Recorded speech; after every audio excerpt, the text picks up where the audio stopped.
Semi ഫൈനലാണ്. ഈ final വരാനിരിക്കുകയാണ്. ആ ഫൈനലാണ് April മാസത്തിൽ വരാൻ പോകുന്നത്. അപ്പൊ അതിനു വേണ്ടിയുള്ള തയ്യാറെടുപ്പുകളാണ് UDF-ഉം അതിന്റെ ഘടകകക്ഷികളും അതിന്റെ പോഷക സംഘടനകളും ഒക്കെ ഇപ്പോൾ നടത്തിക്കൊണ്ടിരിക്കുന്നത്. നമ്മളിതൊക്കെ നടത്തുമ്പോൾ എന്തെങ്കിലും നടത്തണ്ടേ എന്ന് വിചാരിച്ചാണ് മാർക്സിസ്റ്റ് പാർട്ടിയുടെ സെക്രട്ടറി ശ്രീ ഗോവിന്ദൻ ഒരു യാത്രയുമായി ഇറങ്ങിയിരിക്കുന്നത്. മാർക്സിസ്റ്റ് പാർട്ടിക്ക് പല കാലഘട്ടങ്ങളിലും നല്ല നല്ല സെക്രട്ടറിമാരുണ്ടായിട്ടുണ്ട്.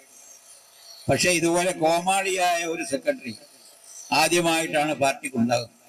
അദ്ദേഹം എന്തെങ്കിലും മിണ്ടിയാൽ അത് ആളുകൾക്ക് വാർത്തയാക്കാനുള്ള അല്ലെങ്കിൽ പിന്നെ ട്രോൾ ചെയ്യാനുള്ള വക ഉണ്ടാകും. കാരണം നേരായിട്ടുള്ളതൊന്നും അദ്ദേഹം പറയാറില്ല. അദ്ദേഹത്തിന്റെ ആ ചിരി കൊട്ടി പല്ലൊക്കെ കാണിച്ചിട്ടുള്ള ഒരു ശരീരഭാഷ കാണുമ്പോൾ തന്നെ നമുക്ക് മനസ്സിലാകും അദ്ദേഹത്തിന് അറിയാം അദ്ദേഹം തന്നെ പറയുന്നത് ശരിയല്ല. അങ്ങനെ പറഞ്ഞുകൊണ്ടാണ് അവരുടെ ജാഥ മുന്നോട്ട് പോകുന്നത്. ഒഴിഞ്ഞ കസേലകളൊക്കെ നമ്മൾ കണ്ടു കുറെ സ്ഥലങ്ങളിൽ. അതേ അവസരത്തിൽ ശ്രീ VD സതീശൻ നയിക്കുന്ന ജാഥ